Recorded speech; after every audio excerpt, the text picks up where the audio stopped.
ಭಾರತ್ ಮಾತಾ ಕಿ ಜೈ ಅಂತ ಕೂಗೋದಕ್ಕೆ ಖರ್ಗೆ ಅವರ ಒಪ್ಪಿಗೆ ಬೇಕಾ?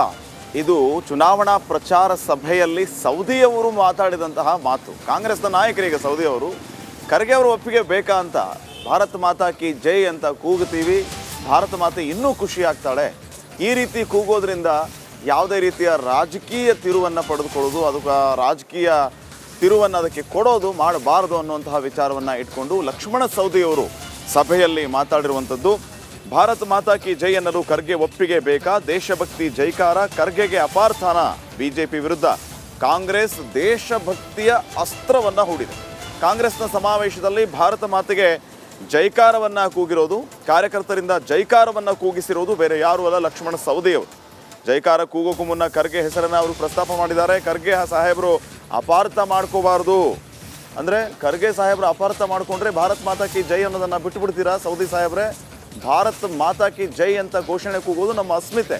ಭಾರತೀಯರಾಗಿ ಭಾರತ್ ಮಾತಾ ಕಿ ಜೈ ಅಂತ ಕೂಗೋದ್ರಲ್ಲಿ ತಪ್ಪೇನಿಲ್ಲ. ಅದಕ್ಕೆ ಖರ್ಗೆ ಅವರ ಪರ್ಮಿಷನನ್ನು ನೀವು ಕೇಳ್ತೀರಿ. ಒಬ್ಬ ಉಪಮುಖ್ಯಮಂತ್ರಿ ಆಗಿದ್ದಂಥವರು.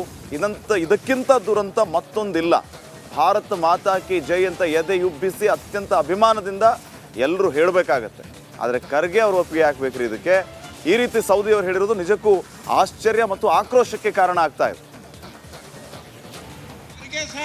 ದಯವಿಟ್ಟು ಖರ್ಗೆ ಸಾಹೇಬರು ಅಪಾರ್ಥ ಮಾಡ್ಕೋಬಾರ್ದು. ಒಂದು ಮಾತನ್ನ ಹೇಳಿಕ್ಕೆ ನಾನು ಬಯಸ್ತೀನಿ. ನಾನು ಭಲೋ ಭಾರತ್ ಮಾತಾಕಿ ಅಂತೀನಿ. ನೀವೆಲ್ಲರೂ ಕೂಡ ಗಟ್ಟಿ ಮುಷ್ಟಿಯನ್ನು ಮಾಡಿ ನೀವು ಜೈಕಾರ ಹಾಕಬೇಕು. ಅವರಿಗೆ ಗೊತ್ತಾಗಬೇಕು Bharat ಮಾತಾಕಿ, Bharat ಮಾತಾಕಿ.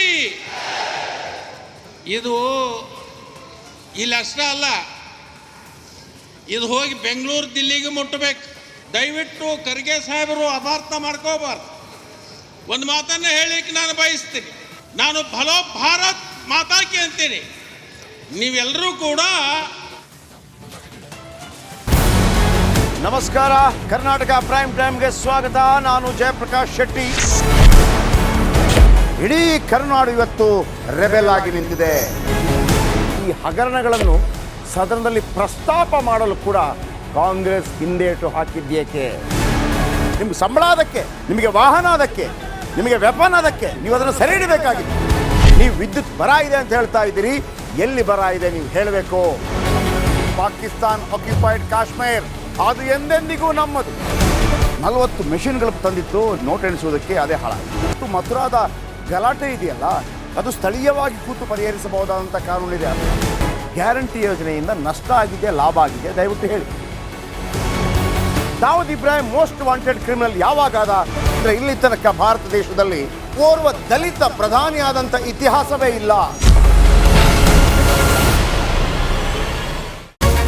Republic world app ಇದು ಕೇವಲ ಅಪ್ಲಿಕೇಶನ್ ಅಲ್ಲ, ಸಮಗ್ರ ಸುದ್ದಿಗಳ ಸಂಪರ್ಕ ಮಾರ್ಗಕ್ಕೆ ಕ್ರಾಂತಿಕಾರಿ ಬದಲಾವಣೆ.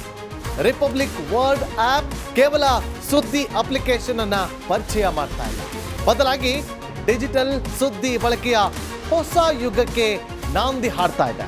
ಇದೊಂದು ಬ್ರೇಕಿಂಗ್ ನ್ಯೂಸ್, ಪ್ರಭಾವಶಾಲಿ ಕಾರ್ಯಕ್ರಮಗಳಿಗೆ ಗಟ್ಟಿಯಾದ ವೇದಿಕೆ. ರಿಪಬ್ಲಿಕ್ ವರ್ಲ್ಡ್ ಅಪ್ಲಿಕೇಶನ್ ಈಗ ಲೈವ್ ಆಗಿದೆ. ಗೂಗಲ್ ಪ್ಲೇ ಸ್ಟೋರ್ ಮತ್ತು ಆಪಲ್ ಆಪ್ ಸ್ಟೋರ್ ಎರಡರಲ್ಲೂ ಲಭ್ಯವಿದೆ. ಈಗಲೇ ಡೌನ್ಲೋಡ್ ಮಾಡಿ.